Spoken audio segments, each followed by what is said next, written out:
Izposojen denar vlagati, to je pa največja napaka, ki jo lahko narediš pri investiranju. Zakaj? Ko me vprašajo, nekdo, ki je študent, kam zdaj vlaga denar?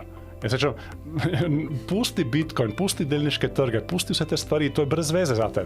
Ti moraš najprej vlagati vase, v svojo glavo, v svoj mindset, tisto, kar tudi ti učiš, mindset, plus ta znanja, poslovna in tehnična. In potem šele vlaganje denarja, ko nekaj resnega začneš služiti. Ti lahko v življenju zelo veliko zaslužiš, pa potem, ker nisi finančno pismen, zgubiš vsa denar. In jaz se še vedno spomnim, kakšen občutek imaš, ko nimaš denarja. Ko dejansko ne veš, kako boš plačal zaposlene v podjetju, naslednji mesec. In to je ena tak tesnoba in ni lep občutek. Zdaj si finančno uspešen. Lahko bi rekli, da si multimilionar. Kako je biti finančno uspešen?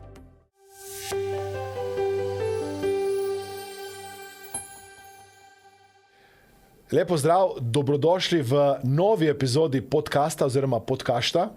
Hvaležen, počaščen sem, da je danes z nami Robert Rolih, avtor uspešnice in mednarodne uspešnice The $1 Million Decision, ki je tudi strokovnjak za investiranje in dolgoletni prijatelj, s katerim sva tudi začela na nek način prve podjetniške korake. Robert, hvaležen, počaščen, da si z nami. Ja, jaz tudi. Zelo lepo, da si me povabil. Daj nam povej, kako nekdo postane strokovnjak za investiranje? Kdaj si ti zaželel da boš pridobival ta znanja z področja investiranja? Ja, dobro vprašanje. Najprej moraš kar nekaj denarja zgubiti, da dejansko dobiš motivacijo potem, da se začneš učiti. Zato, ker tudi sam na začetku sem bil podjetnik, nisem vedel, kako vlagati. Vedel sem, da je pomembno vlagati denar, ampak nisem imel pojma o investiranju, nisem imel pojma o finančnih produktih, nisem imel pojma o osebnih financah. In takrat sem dejansko zaupal finančnim svetovalcem. In seveda ta denar je potem počasi, ki sem ga vlagal, in to so bili kar veliki zneski, je pa v ozadju kopnel. In tukaj me je potem, ko dejansko sem enkrat v eni točki začel malo bolj spremljati stvari in me je šok, ker sem videl, kako malo denarja je ostalo potem kasneje sem gotovil zaradi visokih provizij, pa zaradi slabe izbire produktov, pa zaradi nekih špekulativnih stvari, ki so mi jih tudi predlagali in tako naprej. Potem, ko vidiš enkrat, ko zgubiš toliko denarja, potem te sve udari po glavi in rečeš, ok, zdaj pa ne gre več tako naprej, tukaj moram pa zdaj nekaj sam narediti. In takrat sem se začel izobraževati sam na tem področju in to je bila ena od najboljših odločitev mojega življenja, ker drugače bi bila kriza. Kljub vsemu, da je denar ena izmed pomembnih področij v življenju, ljudje danes premalo časa, energije, fokusa namenijo temu področju. Torej, jih na nek način ne zanima in hkrati si pa denar želijo, pa bi radi več denarja. Kaj misliš, da so tiste ključne osnove, ki jih mora vsak razumeti o financah, o denarju, da bo lahko suvereno se odločil na tem področju? Ja, tukaj najbolj pomembno je, da razumeš vpliv majhnih provizij na daljše obdobje. In to je nekaj, kar ljudje ne razumemo, tudi sam nisem razumel. Torej, tudi če ti recimo nek sklad, v katerega vlagaš, ali pa nek finančni svetovalec, če ti vzamijo 1 ali pa 2% na leto, to so te upravljavske provizije in podobno, na dolgi rok je to ogromno denarja, zato ker tudi te provizije se s pomočjo obrestnega računa množijo. In to je en tak šok, ki sem ga tudi sam doživel, da majhna letna provizija ti na dolgi rok ti lahko pobere ogromno denarja. In to niso majhne vsote, to so dejansko razlike med lepim življenjem kasneje, ko se želiš upokojiti, ali pa tam, da imaš velike finančne težave. Tako da tukaj so ogromne razlike in to vedno premalo ljudje razumemo. Je pa tudi res, da finančna industrija tega niti noče razlagati, zato ker jim ni v interesu, ker oni imajo zelo radi, da ljudje ne vedo teh stvari, ker potem seveda lahko oni poberijo zelo veliko denarja skozi te provizije. Tako da ja, to je recimo ena taka zadeva.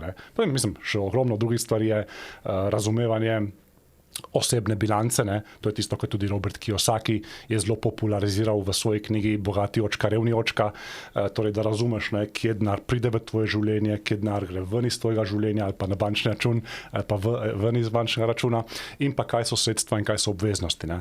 Torej te stvari spet ljudje premalo razumemo, tako da če želiš, lahko tudi o tem malo govoriva, kaj so te stvari, ampak tukaj definitivno recimo vsakmu priporočam vedno, naj si prebere knjigo Roberta Kiyosakija Bogati očka, revni očka, ne, za te osnove, ne, ki jih moraš pač dobiti glede osebnih financ. Ne. Deva se to razliko, no? Kaj je ta razlika med obveznostmi in sredstvi? Ja, tako. Torej, sredstvo je nekaj, kar imaš in ti avtomatično prinaša nov denar. Ne, ti dam en tak zelo enostaven primer. Recimo, da ti kupiš neko delnico. Okay? Torej, kupiš delnico recimo od Amazona ali pa od Apple ali pa od Tesle in če je to podjetje dobičkonosno, in ta velika globalna podjetja so dobičkonosna, izplačujejo tudi vsako leto en del dobička, ga dajo vlagateljem, ga dajo dejansko lastnikom podjetja. In kadar ti kupiš enkrat delnico, ne, od nekega podjetja, postaneš zelo majhen solastnik, torej 0,001% solastnika tega podjetja in si upravičen tudi do tako imenovane dividende. Torej, če podjetje se odloči, da bo izplačalo nekaj dobička, to je dividenda, ki jo dobijo lastniki delnic. In to je avtomatiziran način, da ti dobiš nekaj denarja. Zato je delnica tvoje sredstvo, ki ti prinaša redne prihodke v obliki dividende. Okay, to je kot en primer. Ne. Lahko bi tudi rekel primer drugi, nepremičnina, ki jo oddajaš v najem. Isto. Nepremičnina je tvoje sredstvo in vsak mesec dobiš najemnino od tistega, ki pač je noter v stanovanju, ne, če imaš pač najemniško stanovanje. In to je pač tvoj prihodek, ne, ki ga dobiš iz tega sredstva. To so sredstva, ki ti avtomatično prinašajo dohodke na tvoj bančni račun. Zdaj, obratno je pa seveda pri obveznostih. Obveznost je pa najbolj tipična obveznost, ne, je pa recimo bančni kredit. Torej, greš, ne vem, kupiš si nov avto, ne, vzameš si kredit, ne za to, ali pa ne vem, vzameš kredit za hišo, stanovanje in seveda banka ti vsak mesec, ne, potem izstavi račun, ne, kjer pač je en delček te, bi rekel, glavnice, ne, torej tega kredita, ne, in pa še obresti. Ne. In to je pa avtomatični odliv iz tvojega bančnega računa.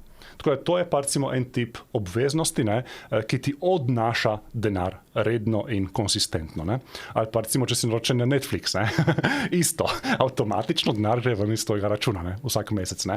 Recimo mi nimamo Netflixa, ne gledamo dosti televizije. Ne. Tako da, ja, to je ta razlika. Ne. In stvar je pa v tem, da ljudje, ki so ali pa bodo finančno uspešni, vlagajo v sredstva. Tisti, ki pa dejansko nikoli ne bodo finančno uspešni, pa dejansko imajo samo te obveznosti. In si samo kopičijo te obveznosti, kredite in podobno, in potem je vse vedno težje odplačevati te kredite. Zato, ker če jih imaš več, ne, je to še več rednih mesečnih odlivov. Ne, in je potem to seveda začaran krog. Ne, Robert Kiyosaki temu pravi podganja dirka, ne, da si v podgani dirki.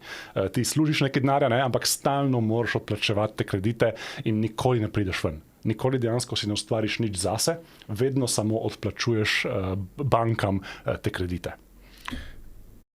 Rekel si mi, da svetuješ ljudem, da zbirajo ali pa nakupujejo sredstva. Je tako? Ja, tako. Ker s tem bojo postali finančno svobodni in bojo lažje živeli in imeli neko izobilje. Daj mi povej, kako človek ve, kaj izbrati. Na kakšen način nekdo ne se odloči. Rekel si, da možnost ima nekdo kupovati nepremičnine, delnice, obveznice, tudi kripto. Kako sploh nekdo reče, to bom zbral? To je zelo, torej tako, sam tukaj moram poudariti, sam nisem finančni svetovalec, ne morem dati nobenih nasvetov v smislu finančnih nasvetov in podobnega, lahko pač sam povem svoje razmišljanje, pa pač tisto, kar sam počnem. Ne. Tako da vsak mora tukaj zase premisliti in se izobraziti, kaj sploh so ti tipi sredstv. In naprimer, če gledaš ti za neke dolgoročne naložbe, ki jih delaš kot oseba, ne, kaj so opcije? Torej, ena opcija definitivno so delniški trgi, torej da vlagaš v neke delnice. To so naprimer skladi, delniški skladi. Sam seveda ne vlagam v vzajemne sklade, ki imajo visoke provizije, ampak vlagam v ETF-e, torej to so indeksni skladi, ki imajo 10krat do 20krat nižje provizije in ti vseeno, tebi ostane praktično vsa denar v nasprotju z tistimi produkti, ki imajo visoke provizije. Tako da prva opcija so delniški trgi. In delniški trgi so zgodovinsko imeli zelo dobre donose. Zdaj zakaj? Zato, ker podjetja, v katera ti vlagaš, producirajo nove produkte, imajo nove inovacije, prinašajo novo vrednost na ta svet. In torej ta nova vrednost se potem tudi izrazi v denarju, v tem, da so ta podjetja vedno več vredna. Tako da to je ena opcija, delniški trgi. In sam, na primer, vlagam največ v delniške trge, tisto, kar imam dolgoročnih naložb. Potem recimo druga opcija so nepremičnine. Nepremičnine so super, ampak se moraš na to spoznati. Okay? Moraš dejansko tudi imeti kar nekaj denarja, zato da lahko začneš vlagati v nepremičnine in to je kot nek biznis. Tako da to ni pasivna naložba, kot so na primer delniški trgi, ampak je bolj aktivna naložba, ki je bolj podobna temu, da gradiš nek biznis. Ker moraš imeti več nepremičnin, da je to smiselno delati, ker je brez veze, da imaš eno nepremičnino in potem moraš pač iti popravljati VC vsake 2 dni in podobne stvari. Torej, to ni nek, dobičkonosna zadeva. Ampak dobičkonosno je, če imaš recimo potem 10 ali pa 20 nepremičnin, pa se s tem pač ukvarjaš in to je tvoj biznis. To vlaganje v nepremičnine jaz ne dojemam kot pasivno naložbo, ki jo lahko kupiš pa pustiš pri miru, ampak je to nekaj aktivnega. Tako to so nepremičnine. Potem recimo lahko vlagaš tudi v žlahtne kovine, lahko vlagaš tudi v kripto. Več možnosti je in potem seveda moraš ugotoviti zase, kako boš to razporedil. Jaz osebno največ vlagam v delniške trge, ker so zgodovinsko se najbolj dokazali in ker tudi mislim, da je zelo majhna verjetnost, da bo karkoli narobe z njimi v prihodnosti, razen če nas ne bodo vesoljci napadli, pa z nekimi laserji vse razbili, ali pa če bo celoten kolaps svetovnega sistema, ampak to mislim, da je zelo majhna verjetnost. Potem vlagam se tudi nekaj denarja v kripto, predvsem v Bitcoin, in pa tudi nekaj malega v žlahtne kovine. Ampak žlahtne kovine je tako, da zlato je zgodovinsko imelo zelo, šibke donose. Več ali manj je sledilo inflaciji, seveda pa imaš vsako toliko neka obdobja velike rasti, kot smo ga recimo zdaj imeli v zadnjem letu 2, smo imeli veliko rast cene zlata, ampak to so redka obdobja zgodovinsko, ko zlato ima tako visoko rast. In če ti recimo kupuješ nekaj, potem ko je že fan zraslo, najverjetneje tvoji bodoči donosi ne bodo ne vem kako dobri. Tako da to so pač te opcije. Potem imaš tudi še recimo obveznice, ki so zelo varna zadeva, je pa res, da ti prinašajo zelo majhne donose. Tako da recimo jaz sem še predvsem mlad, 17 let imam zdaj, ok, malo več. Tako da sem še malo pod 50, tako da zaenkrat ne vlagam še nič v obveznice. Zdaj razlog je pa v tem, da če gledam 10 ali pa 20 letno obdobje, recimo jaz denarja sigurno ne bom pred 20 leti rabil, to, kar zdaj vlagam. V penzijo bomo verjetno mi šli, če bomo sploh šli kdaj, jaz mislim, da ne bom šel nikoli, bomo šli verjetno tam po 70 letu in imamo še precej časa za vlaganje in da bi v 2 desetletjih obveznice imele boljše donose kot delnice, se ni še nikoli zgodilo. In jaz mislim, da se tudi ne bo. Zato, ker to bi pomenilo, da res na borznih trgih vse narobe. Tako da to je to. Ena stvar si omenil, kar se mi zdi res pomembna, to je, da karkoli nekdo investira, je pomenilo, da se na to spozna. Točno to. Moraš razumeti, v kaj vlagaš. Ogromno ljudi izgubi denar, zato ker vložijo denar nekam, kamor ne razumijo, kaj to je. Naj dam en tak luštken primer. Boris Becker, ki ga vsi verjetno poznamo, znani tenisač iz 80-ih, 90-ih let. On je zaslužil za svoji karieri nekih, takrat 40 milijonov evrov, to je zdaj verjetno ne 3-krat več.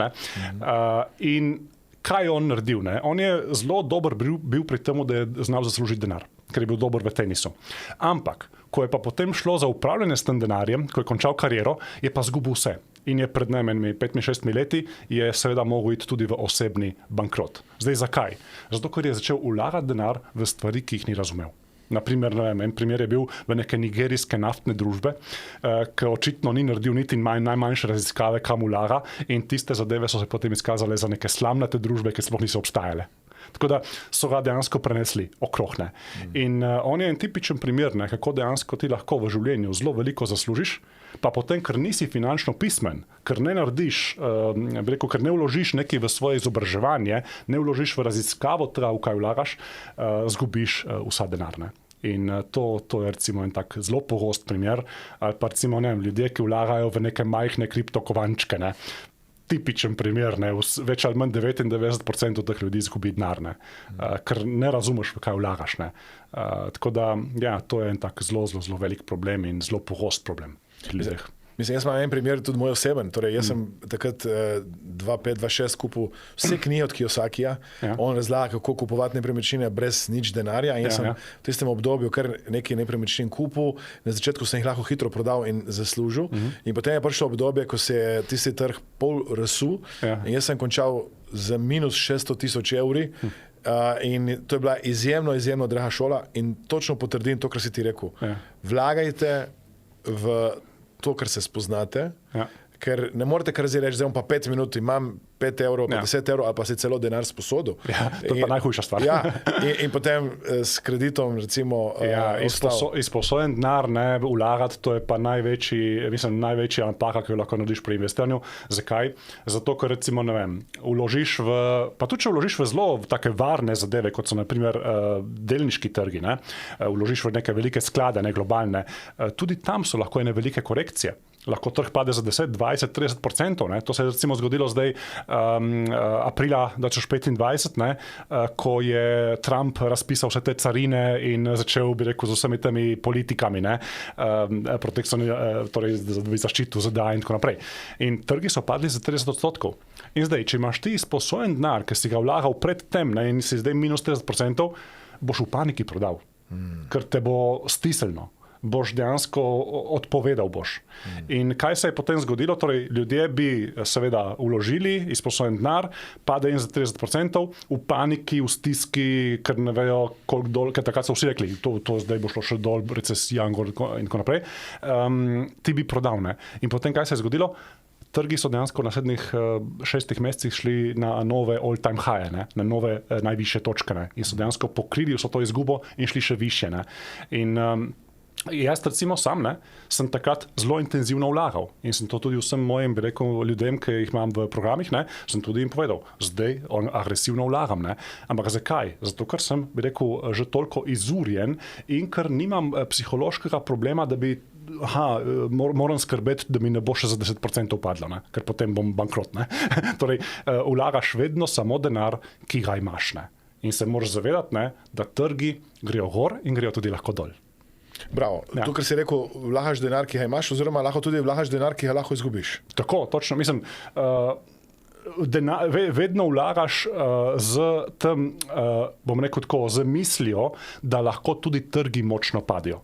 In če recimo greš ti vlagati v delniške trge, pa si rečeš, ok, če mi pade ta zadeva drugo leto za 50%, a bom imel težave? In če odgovor ja, potem ne vlagate v delniške trge. Ker se lahko zgodi tudi, da delniški trgi padijo za 50%. Se je zgodilo recimo 2008, 2009. Torej, če ti boš imel težave, ko ti neka investicija pade za 50%, očitno nekaj je narobe in je pametno, da ne greš ravno tako, kot si zamislil v to investicijo. Ali pa recimo Bitcoin. Bitcoin ti lahko pade še za bistveno več kot 50%. Okay, zgodovinsko je recimo padel tudi od vrhov, je lahko padel tudi za 80-85%.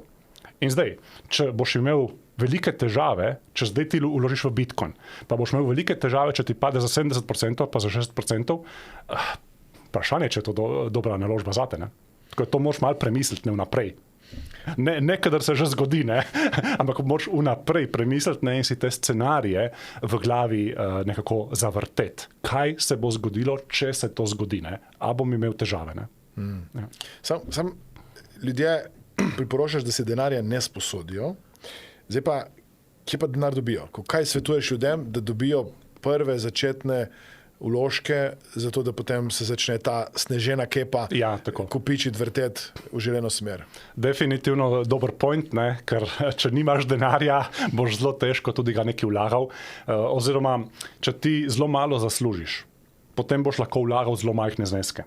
in boš potreboval 178 let, ne, da boš prišel do nekega resnega denarja s pomočjo obrestnega računa. Tako da fan je, da začneš v karieri s tem v mislih, ne, da boš najprej si zvišal osebne dohodke. Tako da recimo, ko me vprašajo, nekdo, ki je študent, kam zdaj vlaga denar? Jaz rečem, pusti Bitcoin, pusti delniške trge, pusti vse te stvari, to je brez veze zate. Ne? Ti moraš najprej vlagati vase, v svojo glavo, v svoj mindset, tisto, kar tudi recimo ti učiš. Ne? Sponzor tega podcasta oziroma podcasta je Mastermind Akademija.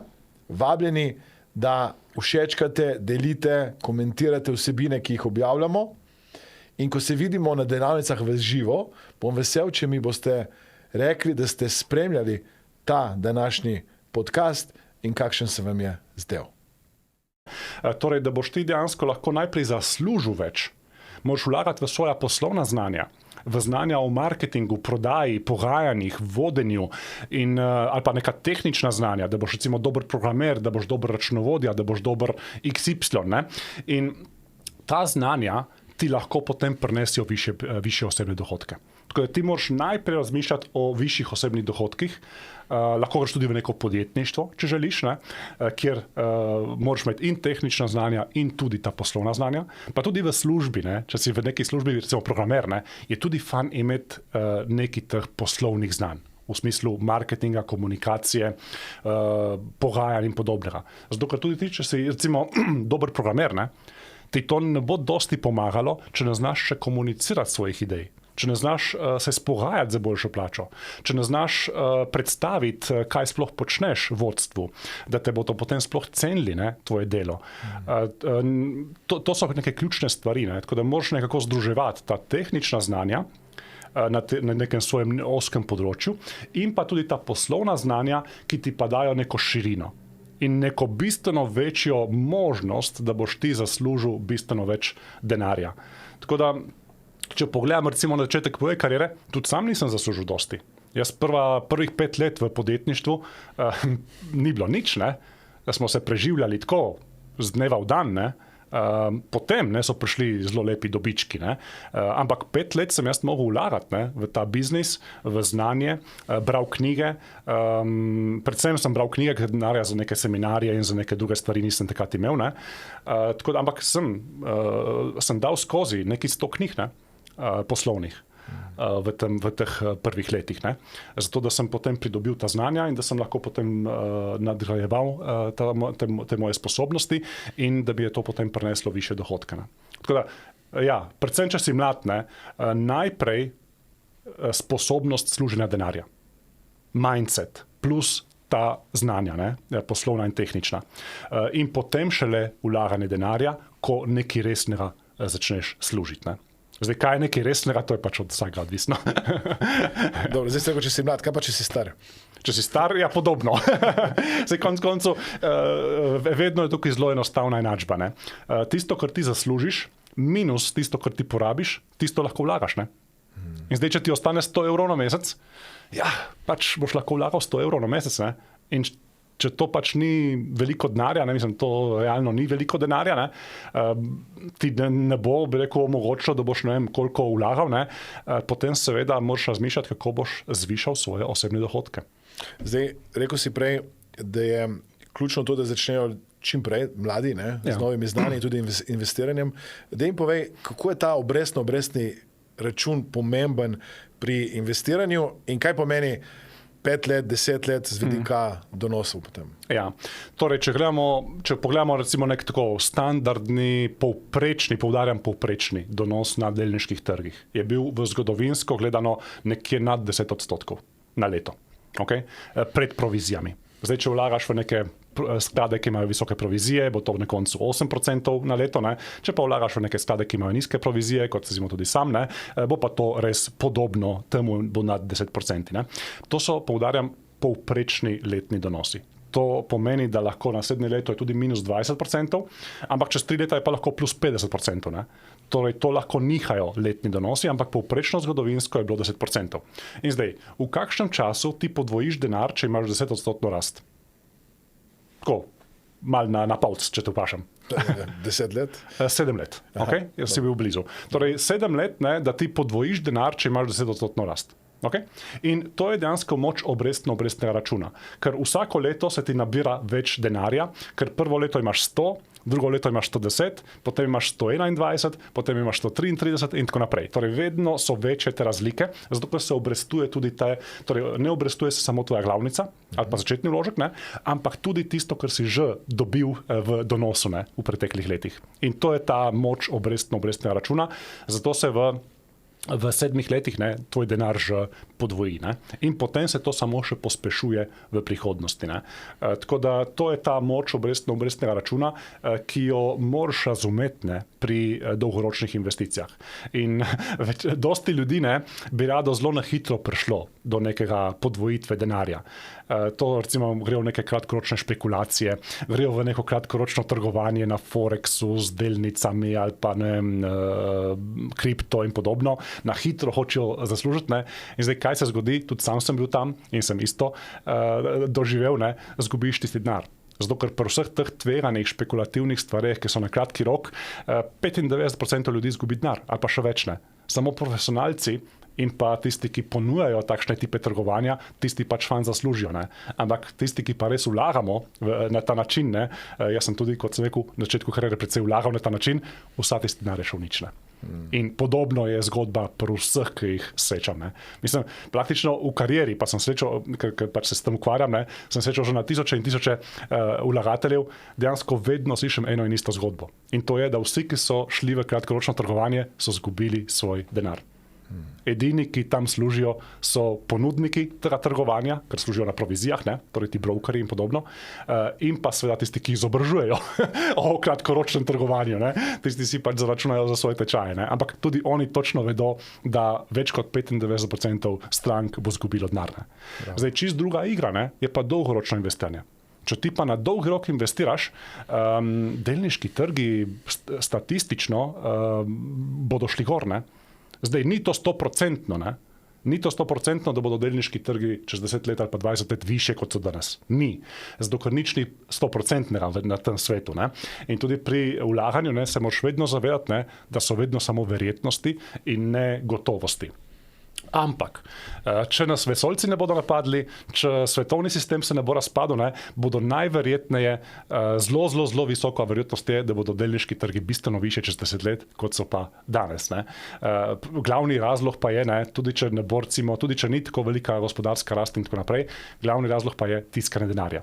Zato, ker na svetu, ne, centralne banke vedno več tiskajo denarja. Denarja v obtoku je vedno več. In če imaš ti več denarja v obtoku, ta denar prej ali slej pride v sredstva. Pride v nepremičnine, pride v delnice, pride v kripto, pride v karkoli že drugega. In zato imamo recimo v zadnjih 10 letih, ne, v Sloveniji podvojitev cen nepremičnin. Zato, ker je denarja toliko več. Ne? Ker preprosto toliko tiskajo denar, da denar se razvrednoti in seveda cene sredstv morajo iti gor, ne? Ker če je denar manj vreden, ne, so sredstva pač več vredna. Ne? In to je to. To, če nekdo varčuje na banki in ima denar na banki, pomeni, da zgublja. Yes, to je dejstvo. Ne? To je dejstvo, zato ker vidimo vsi inflacijo. Ne? Uradna inflacija, vemo, da so pač številke tam okrog 3% zdaj, ne? So bile tudi že višje, pa že niže, ne? Ampak to je uradna inflacija. Tista neuradna inflacija, ki je pa verjetno bolj prava, ne? Je pa precej višja. Ne? Ker moraš upoštevati v inflacijo, ne? Torej, če ti recimo zaslužiš nekaj več denarja. Ne kupuješ samo hrane, pa obleke, pa ogrevanje, ne? Ampak kupuješ še kakšne druge stvari. In te stvari, če pogledamo, ne, so šle isto v zadnjih 10 letih, ne, so šle bistveno več gor, kot pa kažejo uradni podatki o inflaciji. Ne? Tako da, ja, to je dejstvo. Ne? Robert, jaz te poslušam in vem, da si strokovnjak na tem področju. Predaval si zdaj in imaš stranke iz koliko držav že? 73. Čestitam. Mislim, da si verjetno, kar se tiče predavateljev v Sloveniji, najbolj uspešen ali pa tudi najbolj znan svetoven predavatelj. Si ti kdaj imel težave kot podjetnik, kot predavatelj, govorim finančne, in kako si se takrat odzival na to? Ja, seveda, na začetku kariere smo imeli stalno finančne težave. Zato, ker denarja ni bilo toliko, kot smo hoteli. Ne? Na začetku sem se šele učil, ne? Recimo, ne vem, moj prvi biznis, ki sem ga naredil v študentskem domu, skupaj z mojo takratno punco, zdaj ženo Saro, je bil izdelava spletnih strani. Smo izdelovali spletne strani. In na začetku nismo imeli pojma o biznisu. Ne? Znali smo pač izdelovati spletne strani, ampak nisem imel pojma o pogodbah, o plačilnih rokih, o tem, kako zastaviti poslovni model, da bi bo še kaj ostalo. Vse te stvari so mi bile neznanka. In seveda, prve stranke nobena ni plačala. Ker prvič ne smo imeli slabe stranke, ker na začetku, ko začneš, nimaš še renomeja, nimaš, bi rekel, razpoznavnosti, nimaš še zaupanja trga, ne? In smo seveda imeli stranke, ki so bile bolj, bi rekel, tako, neki samostojni podjetniki in tako naprej, ki niso imeli dosti denarja. Tako na začetku nobenega projekta nismo dobili plačanga. Potem šele, ko smo razvijali biznis, ne, in pridobivali znanja, potem šele seveda so prišli denari. Ne. In potem, ko sem razvil takšen poslovni model, ki je bil pa zelo dobičkonosen, ne, potem pa seveda je bilo življenje bistveno lažje. Ne. Tako da smo imeli zelo velike težave. Ne. In jaz se še vedno spomnim, ne, kakšen občutek, ne, imaš, ko nimaš denarja. Ko dejansko ne veš, kako boš plačal zaposlene v podjetju, ne, naslednji mesec. Ne.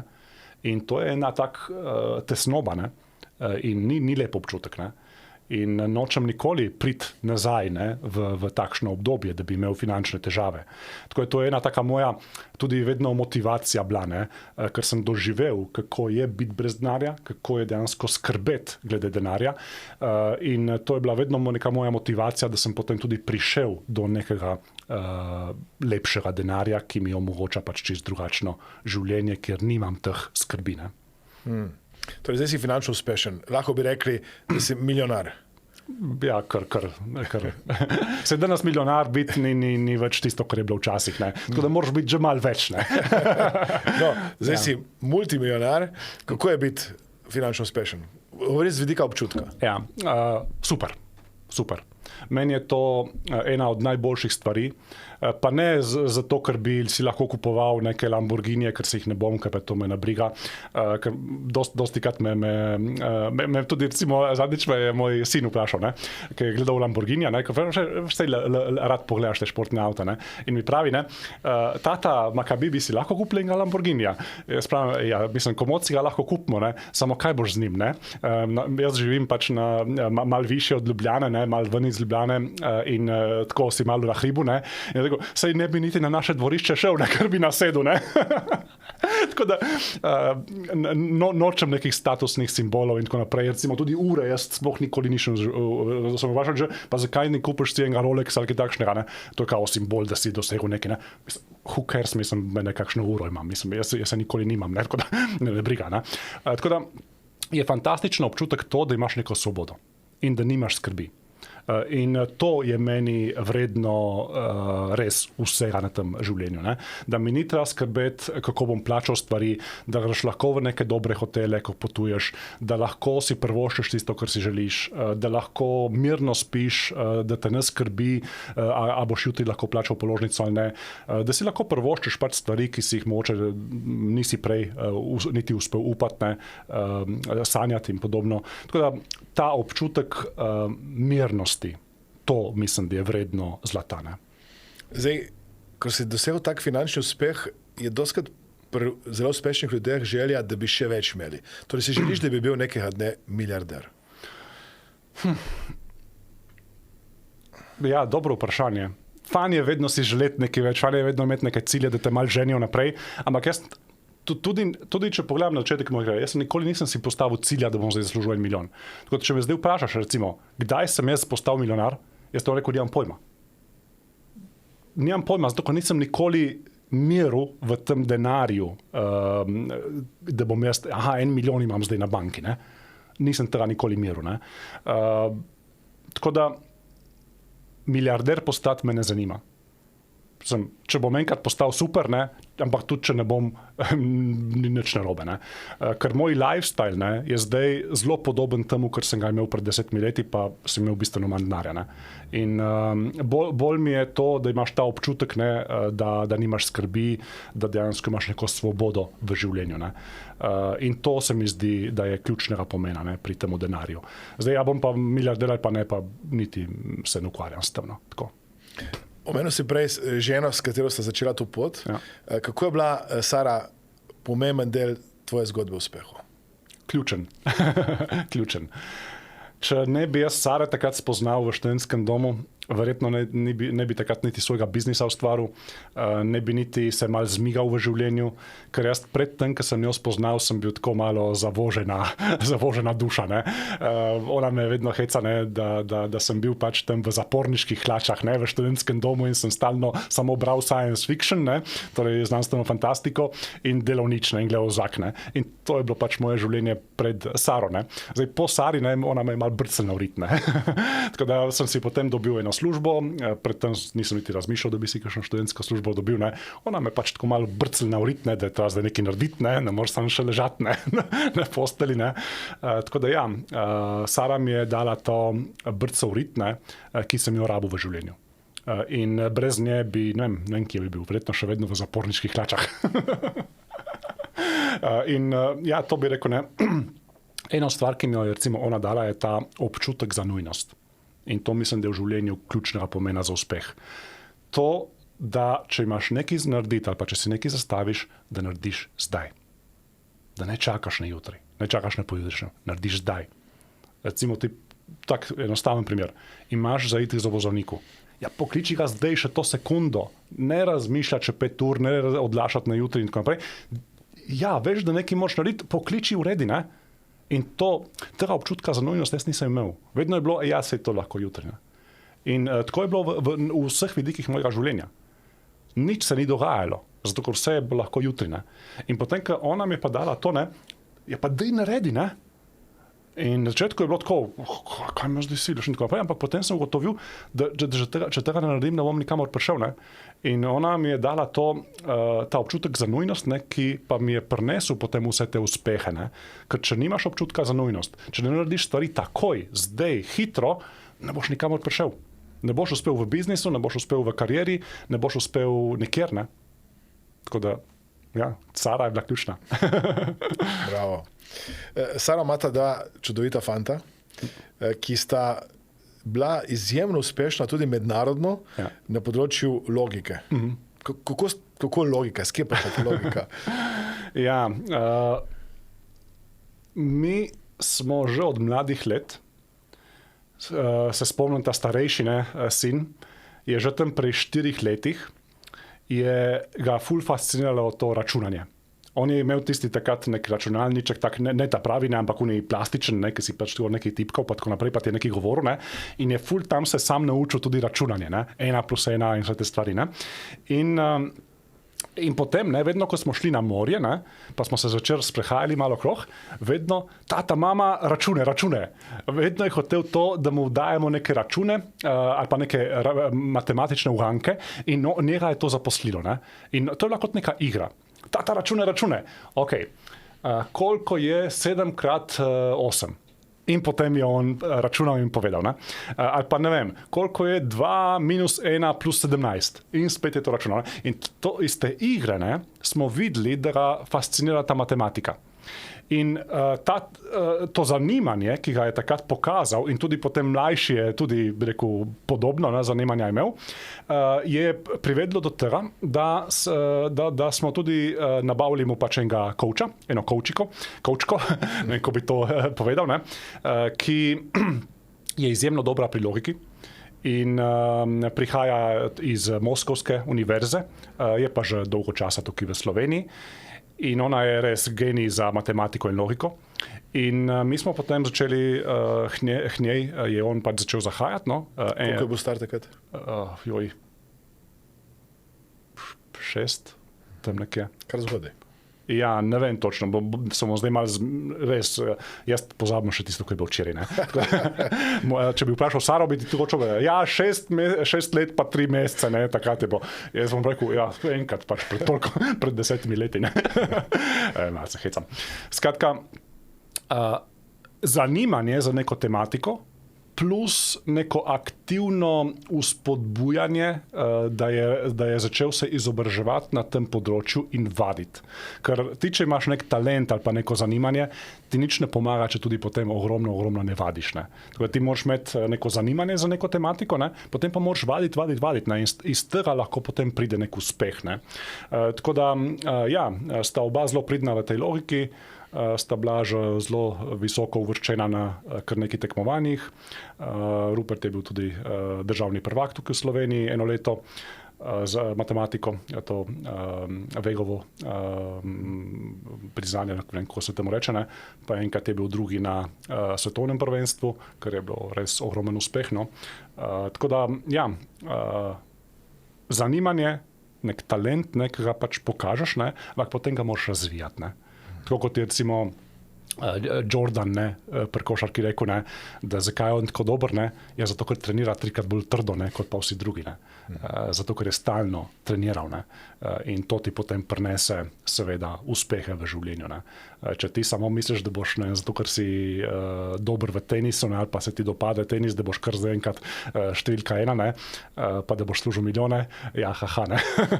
Boš mogel dejansko 10 ali pa 15 let, ne, trdo trenirati, ne, da boš sploh lahko razmišljal, ne, da boš med prvih, ne vem, 100-200 prišel na svetu, ne, pa še to je ful težko. Ne. Tako da, ja, bravo. To je to. Čestitam. Zdaj povej mi, kako pa otroka vzgajata ali pa vzgajaš z tega vidika financ? Ali se ti zdi za otroke, da je pomembno to finančno znanje in finančna pismenost? Ja, seveda, ker to ne dobijo v šoli. Ne. To ne dobijo v šoli in če jih ti sam ne izobražaš na tem področju, jih nihče ne bo. Ne. In potem bodo tudi oni začeli izgubljati denar, ko ga bodo začeli služiti, ne, pa ga vlagati, bodo pa spet oni tudi izgubili ful denarja. Ne. Tako da jaz zelo veliko jih izobražujem o teh tematikah in najbolj tak tipičen primer, eno je tisto, kar jim sam povem, pa jim sam razložim, kaj so delnice, kako deluje obrestni račun, kako deluje banka, poslovni model zavarovalnic. Vse te stvari pač obvladata, ne, in razumeta, kako pač zadeve delujejo. Ne. In potem pa videoti. Ne. Recimo, danes imamo YouTube. Ne. Na YouTubeu imaš ogromno nekih 5-minutnih, 10-minutnih kratkih videotov, ki so ful zanimivi, ki ti razložijo neke koncepte. Ali pa tudi o biznisu. Ne. In te stvari mi zjutraj se vozimo cirka 40 minut v šolo in to si kratko pogosto, jaz si downloadam videote na YouTubeu, priklopim na avto, ne, in potem poslušamo si recimo 5-minutni video. Pa parkrat ga še ustavim vmes, pa jim še kakšno stvar razložim, pa se z njima malo pogovorim. In to o denarju, o biznisu, o marketingu, prodaji, o naložbah seveda in tudi o neki psihologiji človeški. Torej, zadnjič smo ravno poslušali, kako se odzvati na neke sovrstnike, recimo, ki te mal zezajo pa tako naprej, ne. Machiavelijeva recimo metoda in podobne stvari. Ne. Torej, te stvari smo zelo rad poslušam z njimi in se ogromno naučista. In to jim v življenju potem lahko zelo veliko pomaga. Ne. Ker če ti imaš recimo znanja, ko odreagiraš na nekoga, ki te bo, ne vem, ki te v šoli recimo zeza, ne, pa še kaj hujšega, ne, je čisto drugače, kot če nimaš teh znanj. Ne. In to je danes vse brezplačno na YouTubeu, ne. Ali pa ChatGPT, ne, ti lahko da vse brezplačno, ne. Ampak ljudje tega ne uporabljajo, ne. In to je žalostno. Ne. Torej, ti jih izobražuješ na tem področju in jim daješ neke priložnosti, da rastejo. Spomnim se, ko sem bil na enem tvojem dogodku pred kratkim, sta oba pozorno poslušala predavatelja, kar mi je bilo fascinantno. Ja, Daniel Presley verjetno, ne, si bil. Ja, to je bilo res, mislim, fantastično. Ne. Ja. In ja, kar pridesta z nami na te seminarje in poslušasta jih zanima, ne, in to je fantastično. Ja.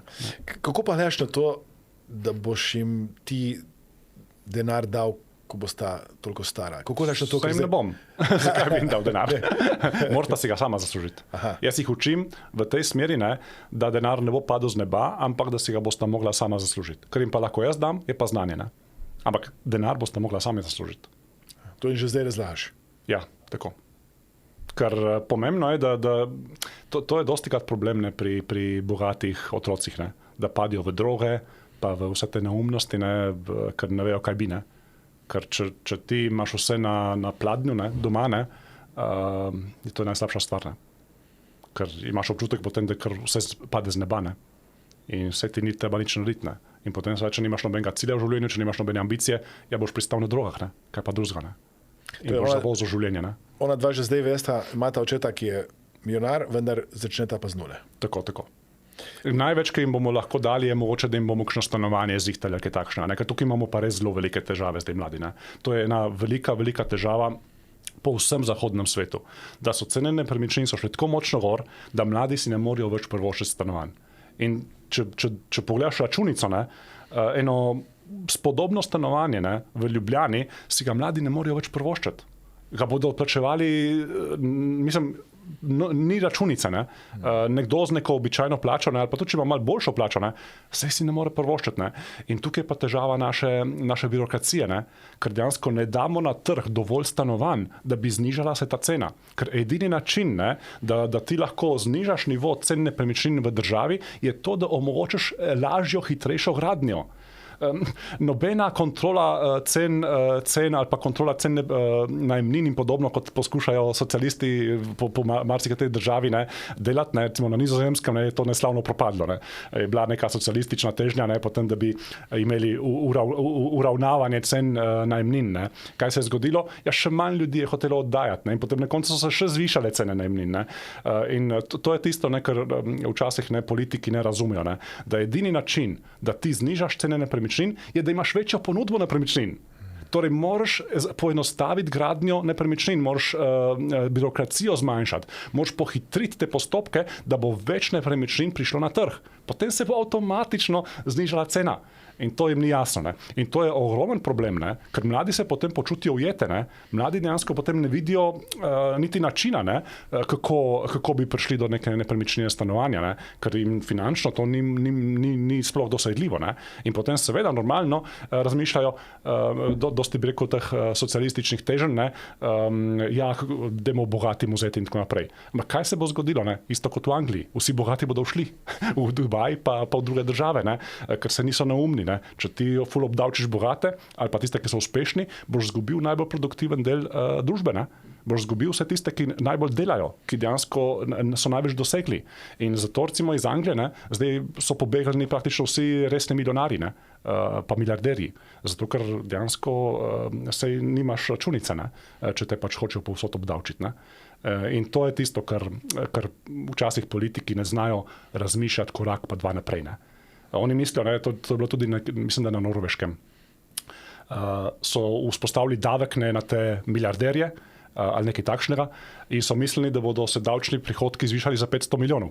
Kaj se je zgodilo? Vsi tisti, mislim, zelo veliko teh milijarderjev je šlo ven iz države, se je preselilo nekam drugam in so se davčni prihodki zmanjšali za ne vem koliko milijard. Namesto, da bi se zvišali. Ne? Zato, ker oni mislijo, ja, ljudje bodo tam ostali pa tako naprej pa plačali davke. Ja, ne bodo, ne? Mislim, se niso neumni, ne? Tako da, to je malo tako, malo renta, ne? Če malo dam, ne? Na tistem, kar sam vidim, ne? V državi, ne? Pa v okolju, ne?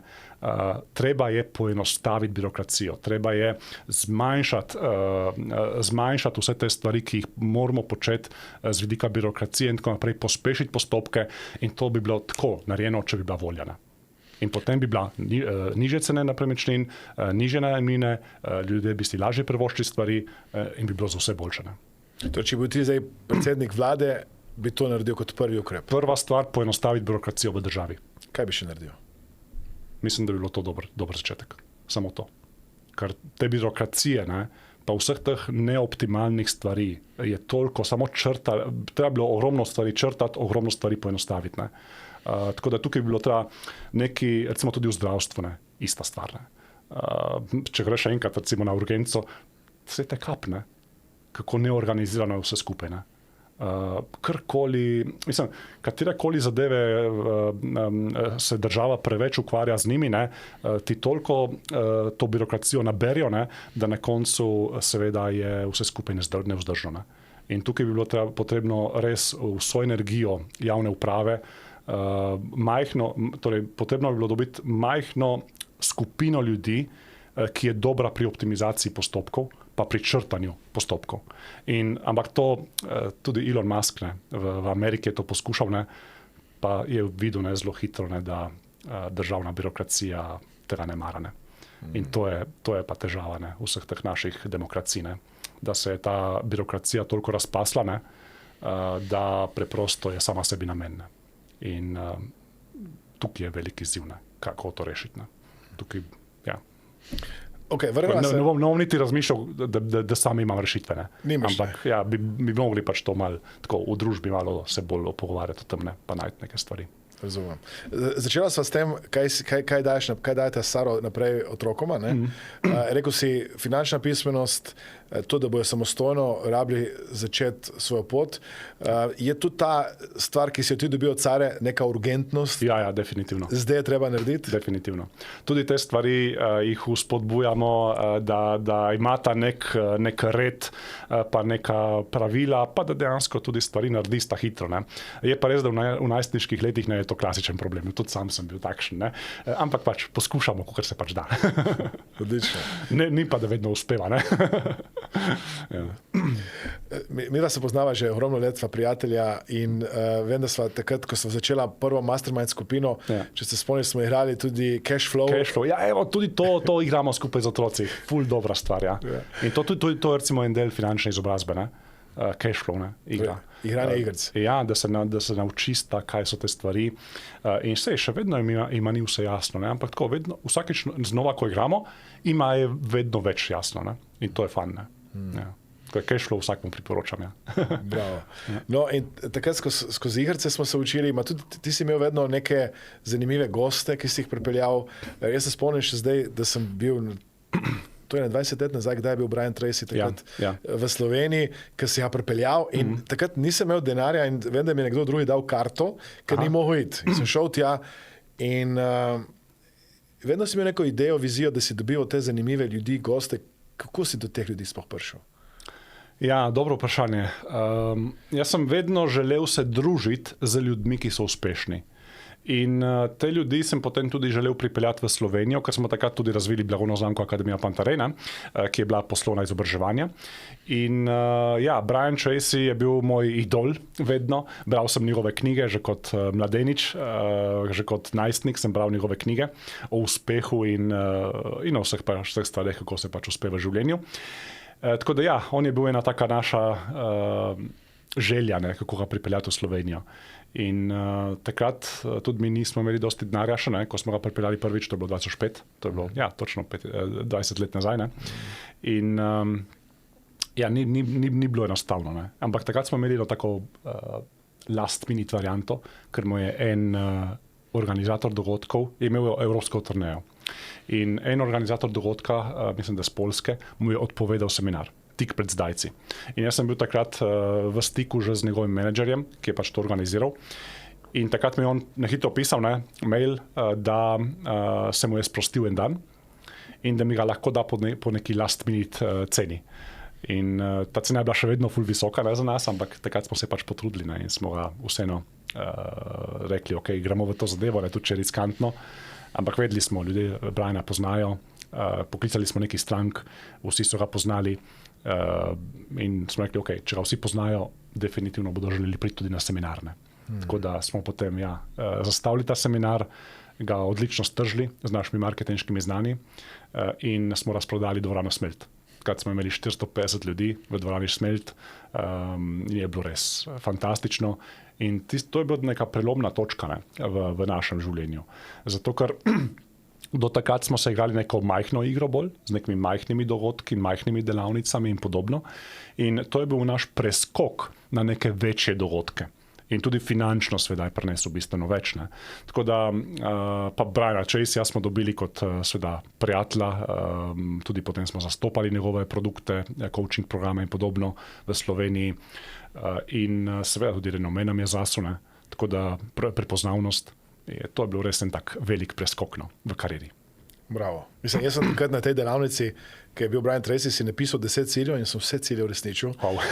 in mi je bilo tako dragoceno tudi za me, da si ga pripeljal v Slovenijo, ker potem, to je bila moja prva taka sploh mednarodna delavnica v Ljubljani.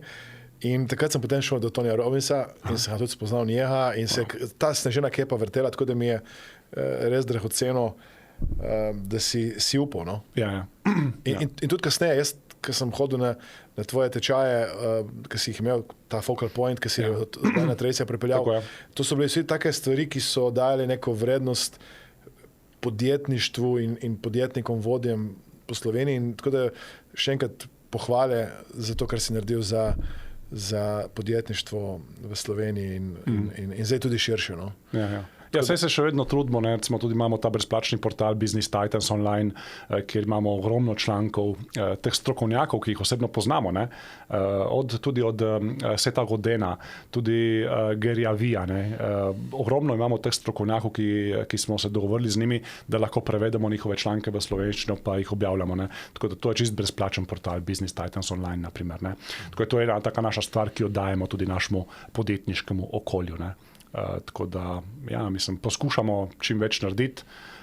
Imamo srečo, da smo pač dosegli neke cilje glede financ, da nam ni problem te stvari tudi brezplačno delati, ne? In potem seveda je lažje. Ja. Zdaj, pred 2 leti, ne vem, če ti se spomniš tega dogodka, si me poklical sredi poletja in me vprašal, a imam kakšen dogodek, da bi mi lahko ti pomagal s tvojim mailingom. In takrat sem bil ganjen. Sem razlagal moj sodelavcem, sem imel solzne oči, sem rekel, imamo nekoga, ki je izjemno uspešen in se spomni sredi poletja. Aleksandar, a rabiš ti, da ti pošljem kakšen mailing, ker imam neko luknjo. In tudi Saro, ki sem večkrat vprašal za kakšen nasvet, vedno pripravljena pomagati. Se ti zdi, da je to neka lastnost človeška, ki pripomore k uspehu?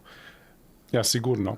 Mi dva oba, Saro, izhajava iz nekega poslovnega svetovanja, coachinga, ker to je bil pač eden od naših prvih biznisov, ne? Potem, ko smo enkrat uspeli nekako v biznisu, pa pri prodaji, ne? Potem smo začeli tudi izobraževati na tem področju in oba imava že v krvi to, ne? Da če nekdo ima težave, da mu poskušava pomagati. Ne? Tako da, ja, to mislim, da je kar pomembno. No? Ker konec koncev tudi tako, ne? Se kako pa uspeš v življenju? Ne? Ja, tako da pomagaš čim več drugim ljudem. Ne? Vsak biznis, ne, uspešen na svetu, je uspel zato, ker pač ima stranke, ki jim pač pomaga doseči nek cilj. In če tega ti ne počneš, ne, če ti imaš biznis zato, da boš ti zaslužil, ne, to je biznis, ki je usmerjen vase. Ne? In vprašanje, če boš kaj zaslužil. Če pa imaš ti biznis usmerjen v stranke, v tem, da boš strankam pomagal in da boš strankam omogočil nekaj boljšega, da jim boš dosegel neke cilje in podobno, to je pa biznis, ki je usmerjen v stranke in takšni biznisi so pač vsi, takšni biznisi so lahko zelo uspešni, ne? Ker niso fokusirani vate, ampak so fokusirani v stranke. In to je ključno, da si vedno fokusiran v to, da izboljšuješ življenja drugih. Ne? Zdaj, tvoj nov cilj ali pa tvoja neka obljuba zdaj je, da ljudem pomagaš do finančne svobode.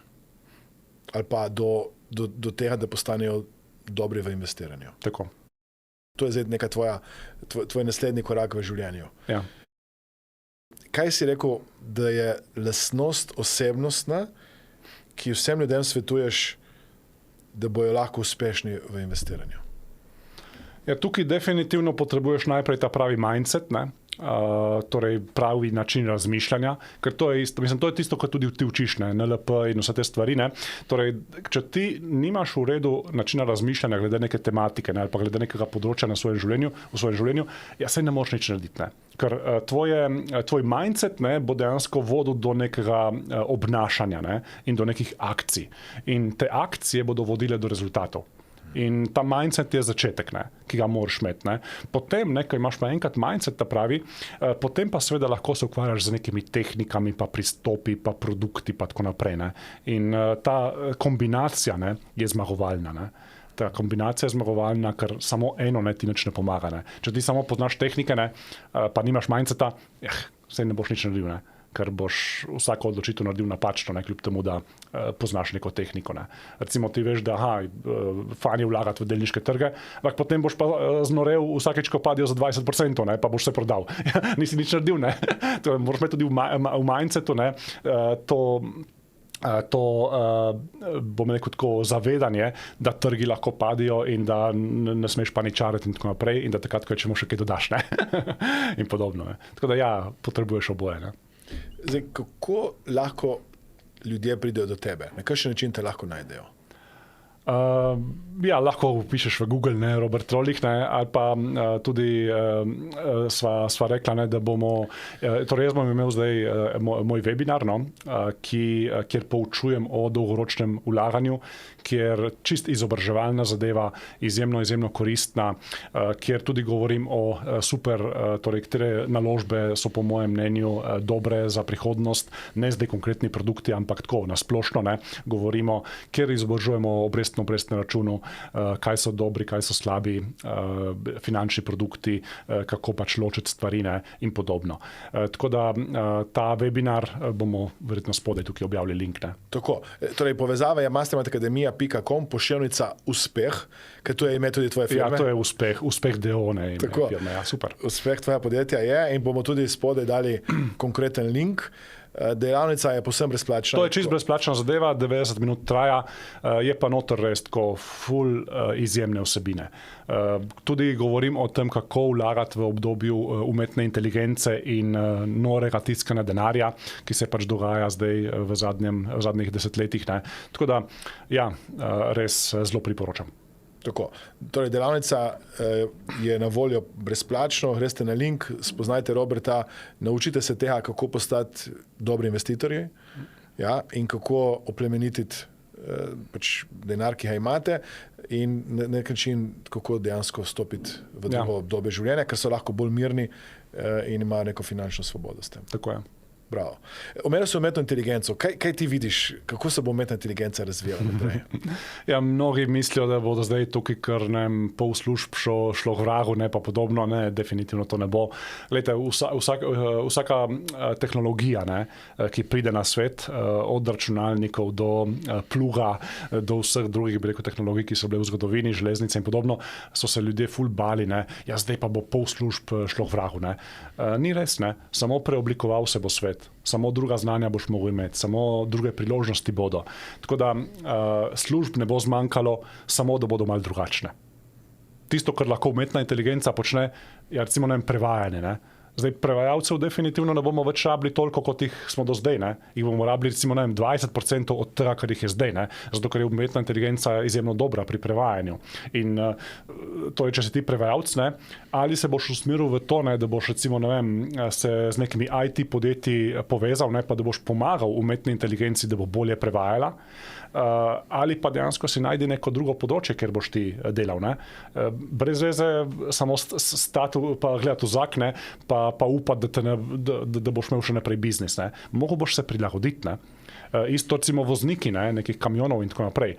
Zdaj v Ameriki bo to šlo malo hitreje, ne? Ker imajo malo manj birokracije, v Evropi bo to malo počasneje, ampak čez x let, ne? Zdaj ne vem, koliko je ta x, ne? Bodo verjetno vsi avti pa vsi kamioni se vozili sami. Ne? In bo to bistveno bolj varno, bo število nesreč šlo minus 99%, ne, in tako naprej. Ne.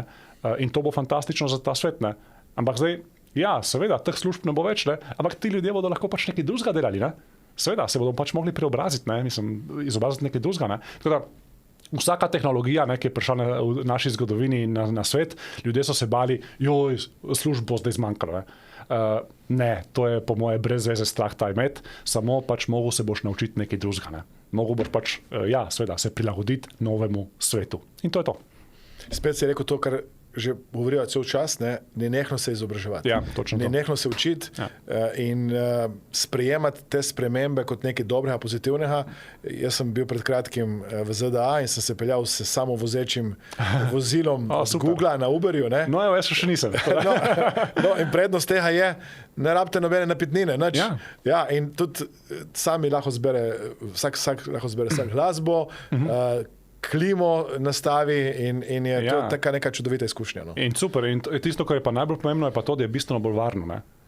Ljudje se bojijo, ne, da bodo ti avti povzročali nesreče in tako naprej. Ja, 100-krat manj kot pa ljudje. Ne. Ljudje so lahko pijani, ljudje lahko so na mobitelu, ne, kadar vozijo. Tehnologija ni nikoli pijana, tehnologija nikoli ne gleda mobitela. Tehnologija je že zdaj, ne, recimo Tesla, ne, full self-driving, je že zdaj, mislim, da je 7 do 10-krat bolj varen, ne, kot pa človeški vozniki. Ne. Že zdaj, ne. Čez 10 let bo to verjetno 100-krat bolj varno, kot pa človeški vozniki. Ne. Tako da ja, samo treba je pač omogočiti tej tehnologiji, da pride v naša življenja. Ne? In to bo to. Odlično. Torej, Robert, ti pripraviš eno delavnico, to je ta brezplačna delavnica o investiranju. Povezava je torej mastermindacademia.com /uspeh in ta link boste dobili tudi spodaj v komentarjih. Daj nam povej eno stvar, mogoče, ki jo na tej delavnici brezplačni, ki bo preko spleta, poveš tam, da malo zanimanja spodbudiva. Torej, kaj se bojo naučili, ko se bojo udeležili te brezplačne delavnice? Ja, lahko povemo tako hecno zadevo. Torej, učim tudi, kako uporabiti, jaz temu rečem, reverse psychology of investing, torej neko obrnjeno psihologijo investiranja. Zdaj, kaj to pomeni? To pomeni, da ko ti enkrat razumeš neko naložbo, in veš, da je to v redu naložba, ki najverjetneje bo tudi v prihodnosti bila v redu in bo prinašala dobre donose, da jo kupiš takrat, ko dejansko vsi jo sovražijo. In dam en tak dober primer. Ne. Recimo 2 leti nazaj, ko je Bitcoin padel iz 66,000 na 16,000. Nihče ni hotel več kupiti Bitcoina. Vsi so govorili o tem, da Bitcoin gre v nič, ali pa da bo šel na 4,000 ali pa na 2,000, ne, in tako naprej. In Jim Cramer, ne, to je ta znan TV voditelj na CNBC-u, tudi sam sem bil zdaj pred kratkim, sem imel intervju na CNBC-u, no, ampak on je pač voditelj ene oddaje tam. In on je takrat rekel tako, dejte iti ven iz kripta čim prej, dokler vam je še kaj denarja ostalo. Get out of crypto while you can. In to je bilo, prav se spomnim, mislim, da 11. ali 12. novembra 2022. Nihče ni hotel kupiti Bitcoina. In jaz takrat naslednji dan sem napisal mojim članom programov, ne, glejte, Jim Cramer je to rekel na televiziji, Bitcoin je padel iz 66 na 16,000. Jaz mislim, da je to zdaj ena dobra nakupna priložnost in sam kupujem zdaj Bitcoin. Kupujem Bitcoin. Ne. In to je bilo res dobesedno skoraj da dno za Bitcoin v tem prejšnjem ciklu, ne? In Bitcoin je potem šel nad 100,000. Tako da to je ta obrnjena psihologija investiranja, da če ti razumeš, ne, da ena zadeva je v redu in da ima dolgoročni potencial. Zdaj, 100% ne moš nikoli biti, kot sem rekel. Ne?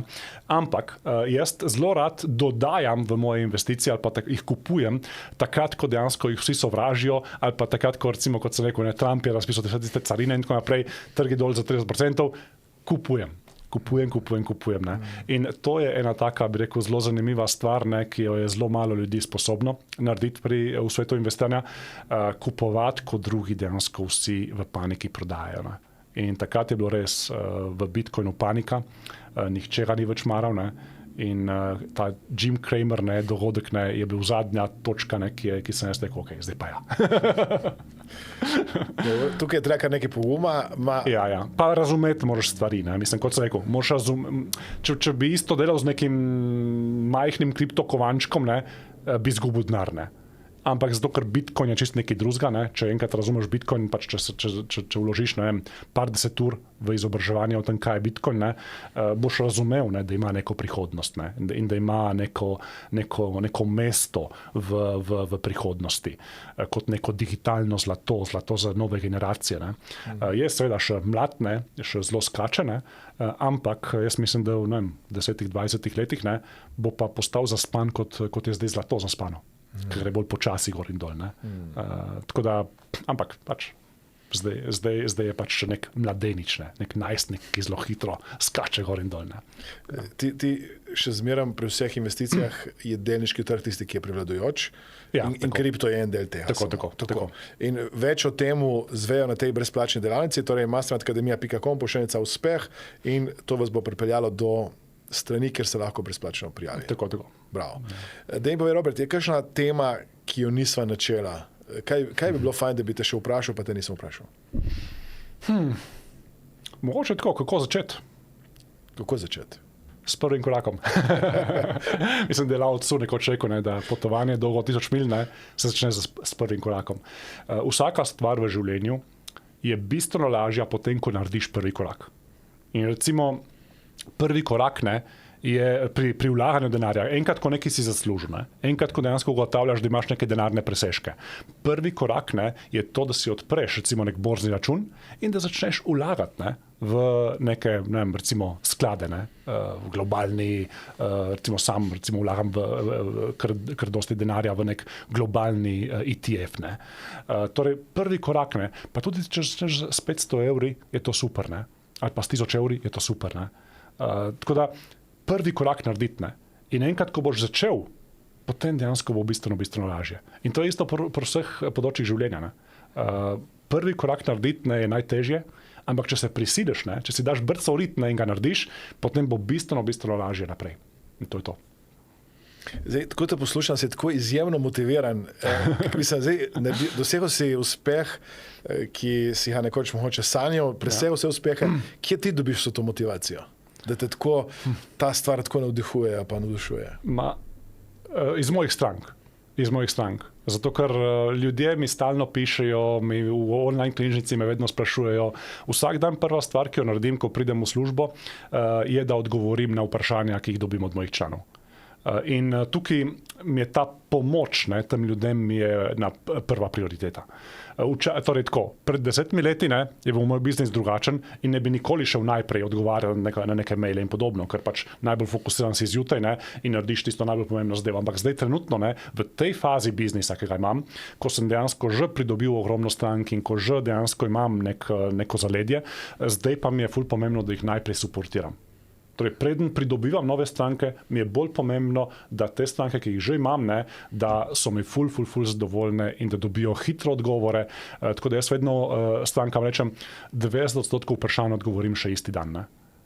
In to mi je pomembno. Zdaj, ne bom, mislim, kakšno nedeljo tudi ne bom zdaj ravno šel odgovarjati vprašanja, ampak si tudi sam vzamem kakšne dni free, ampak to mi je v veselje. In ta motivacija izhaja iz strank. Zato, ker vidim, da stranke potrebujejo ta znanja, da strankam ful spremenimo tudi življenje, ko enkrat začnejo vlagati v produkte, ki imajo nizke provizije. In ko enkrat recimo ti stranka napiše, a imava še čas za eno zgodbo. Obvezno. Mislim, me prav zanimajo, da mi kakšne zgodbe. Ta mali, moj mlajši sin, je imel enega učitelja, ki je bil tujec iz Anglije. Torej me je povabil, da naredim prezentacijo o knjigi. Tej skupinici, tam jih je bilo 11 ali 12 teh 10-letnikov takrat, to je bilo pred dobrim letom. In sem prišel v njegov razred, naredil prezentacijo, to si moraš predstavljati, 10-letniki, pa finance, pa te stvari. Sem mogel kar malo poenostaviti stvari, ampak je bilo kar zabavno in tako smo se imeli. Je bilo pa res tako, jaz sem na koncu rekel učitelju, pa kako ti preživiš, to je non-stop vprašanja, non-stop, mislim, mene bi po eni uri bi me že glava bolela. Zdaj, ko vsaka ti čast, vi ste premalo plačani. Skratka, čez kakšno zgodbo. Vsem sem dal potem na koncu mojo knjigo in tudi učitelj si jo vzel. In potem čez par tednov mi piše ta učitelj, mail, da se mi ful zahvaljuje za knjigo, da jo je prebral in da dejansko je šel potem gledati svoje te izpiske, ki jih ima od svojega finančnega svetovalca. Imel je finančnega svetovalca v Hongkongu, ne v Hongkongu, Singapurju, in ta mu je pač urejal te njegove naložbe. Zato, ker v Angliji so pač tudi seveda bolj finančno, bi rekel, morajo si poskrbeti za pokojnino in te stvari. Tako da je imel svoj pension fund in je imel pač noter nekaj denarja in je pač ta finančni svetovalec mu urejal te stvari, kam vlaga in tako naprej. In rekel, jaz sem šel gledati te moje izpiske in me je totalen šok. Potem, ko sem prebral tvojo knjigo, sem videl, koliko je vpliv teh majhnih provizij na dolgi obdobje in sem videl, da jaz plačujem ful provizij. In potem sva malo dogovorila, še poklical, me je prosil za klic in so ugotovila, da v zadnjih nekaj 4 letih njegov sklad, ta pokojninski, ni naredil nič. Borzni trgi so šli pa v istem obdobju gor za več kot 40%. Torej, če bi vlagal v en preprost, globalni sklad delniški, bi on imel plus 40% v zadnjih 3 ali 4 letih, ne vem, koliko so tako gledala. On pa je imel nič. In kaj so ugotovila? Zaradi provizij in zaradi zelo slabe izbire produktov. In zdaj pa tako, naj si predstavljaj. Ta človek, če ne bi prebral moje knjige, če ne bi začel spoznavati tega vpliva provizij na njegove donose, bi dejansko, kad bi se upokojil, bi bila katastrofa. Ta človek bi dejansko pristal na beraški palci. In to je en učitelj v šoli. S tem, ko je pa spoznal te stvari, s tem, ko zdaj vlaga v produkte, ki imajo nizke provizije, bo pa najverjetneje se upokojil, pa bo imel takrat super življenje, pa eno finančno svobodo. In to je tisto, kar tudi meni daje motivacijo, ne? Da vidim takšne zgodbe. Ne? Ker tukaj je pa res, človeku si spremenil življenje popolnoma. Mislim, to je vrednost za njega osebno, ne? Je koliko, ne? Saj se ne da oceniti. Ne? Saj se ne da oceniti. In to je tisto, kar me potem vleče naprej. Ne? Bravo, čestitam. Vem, ker sem tudi jaz del tvoje skupine, različnih skupin, da jih imaš teh zgodb kar nekaj. Ja, ful.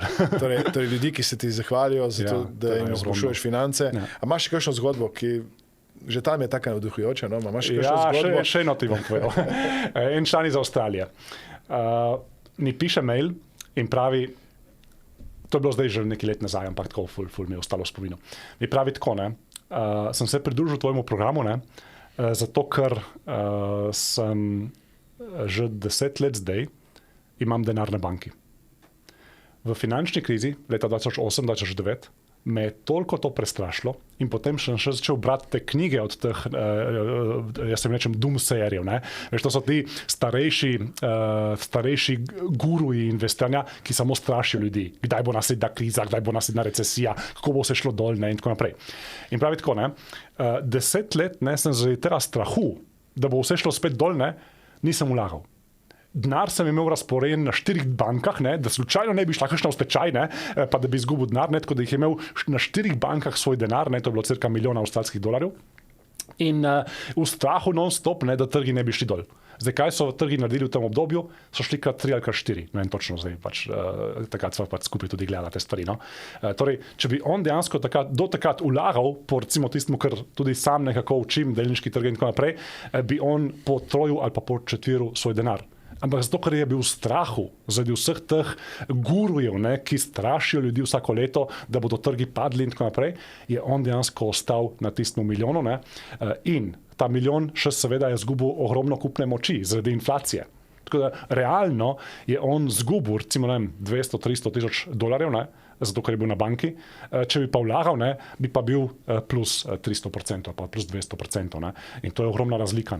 No in takrat mi je to pisal, in je rekel, da se mi neverjetno zahvaljuje, ker sem spremenil njegov, s tem, ker sem v mojem tečaju tudi govorim o tem, da svet se vedno izboljšuje.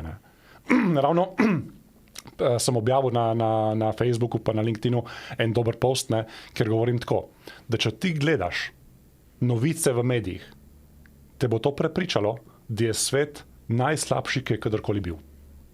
Če pa ti študiraš zgodovino, če ti prebereš kakšno zgodovinsko knjigo, pa ugotoviš, da je svet danes najboljši, ki je bil kadarkoli v zgodovini. Kakšen je bil standard življenja pred 100 leti? Kakšen je bil standard življenja pred 300 leti? Ljudje so umirali pri 20-30 letih. Polovica ali pa 70% otrok je umrlo, preden so bili stari 10 let. Skratka, kvaliteta življenja, ki jo imamo danes, je nepredstavljivo boljša, kot je bila pred x leti. In zdaj, ko gledaš zgodovino, vidiš, da je človeštvo je vedno napredovalo. In zdaj, zakaj za vraga bi človek mislil, da se bo to kar zdaj ustavilo, in da od zdaj naprej bo pa kar dol šlo vse, pa tako naprej. Najverjetneje se to ne bo zgodilo. Najverjetneje bo človeštvo čez 10 let še boljše, kot je danes. Ampak mediji seveda nas poskušajo prepričati to nasprotno. Mediji seveda služijo od tega, da ti dajo recesija, konc sveta, vojna. To pač pretegne klike. In mediji so plačani od oglaševalcev. Oglaševalci pač rabijo klike. Tako da to se moraš zavedati v življenju. Da svet je vsako leto boljši, vsako desetletje boljši in da človeška inovativnost je neverjetna. In seveda, ko enkrat tako razmišljaš, ugotoviš, da verjetno trgi bodo tudi čez 10 let boljši, višje, kot so pa danes. In enkrat, ko je on razumel to logiko, in enkrat, ko je to začel poslušati, te moje videote in tako naprej, je čist seveda drugače začel investirati. In še dobro, da je takrat začel, ne? Ker če ne bi zamudil še dodatnih 100% donosa, ne bi zamudil ali pa 200%, ne, od takrat, ko je pač začel, ne, potem. Tako da, ja, to so te zgodbe, ne, ki jih vidim, ne. Ali pa recimo, ne vem, če imava še 2 minuti. Absolutno. Tipičen primer. Ljudje, ki skoraj da padijo na prevare. Ful je prevar v finančnem svetu.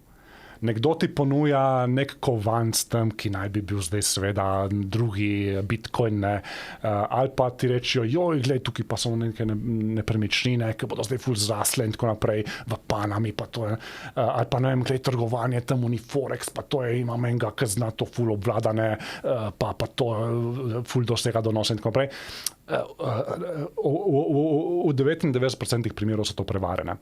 In ogromno dobivam teh mailov, ker moje člane sem naučil to, ne, da če vidijo nekaj sumljivega in tudi jim povem, kaj vse je sumljivo, da ne grejo v to, ampak da če ravno bi hoteli iti, pa so ful tisto, da bi hoteli iti, ne vseeno še meni pošljajo screenshot, pa da jim povem. Bravo. In glej, jaz ti vam tako rekel, niti enkrat še nisem doživel, da bi mi nekdo poslal neko tako zadevo, ki ne bi bila prevara. Wow. Niti enkrat. Vse, karkoli mi pošljajo, samo 2 srča narediš preko ChatGPT-ja, pa preko Googla, pa jim pošljem, glej, to si poglej, pa potem gotovijo, da so to prevarene. In tukaj, veš, koliko denarja tukaj ljudje prehranijo. Zato, ker sem videl tudi že ogromno ljudi, ki so izgubili ogromno denarja. Recimo en podjetnik, ne, enih 300 jurjev je izgubil, zato ker je pač vlagal preko nekega borznega posrednika v navednicah, ne, iz karibskega območja, ki na koncu se je izkazalo, da je samo slamnat, da je v ozadju kriminalna združba. Dejansko imaš ti na svetu ogromno kriminalnih združb, velikih, sofisticiranih, ki dejansko ti samo ustvarjajo namišljene borzne posrednike. Te hočejo dobiti na to, da zdaj smo pa dosegli 100% donos, pa tako naprej, pa jim daš denar noter, ne, pa vidiš tam na zaslonu, ne, to je šlo zdaj za 50% gor, pa tako naprej, wow, kako sem bogat, ne. Ampak ti v ozadju sploh ne veš, ne, da tega denarja ni več, ne. Ta denar so si oni že pobrali. Ta denar dejansko je že izpuhtel. Ti vidiš samo številke na zaslonu. In če boš hotel dvigniti ta denar, kaj ti bodo rekli?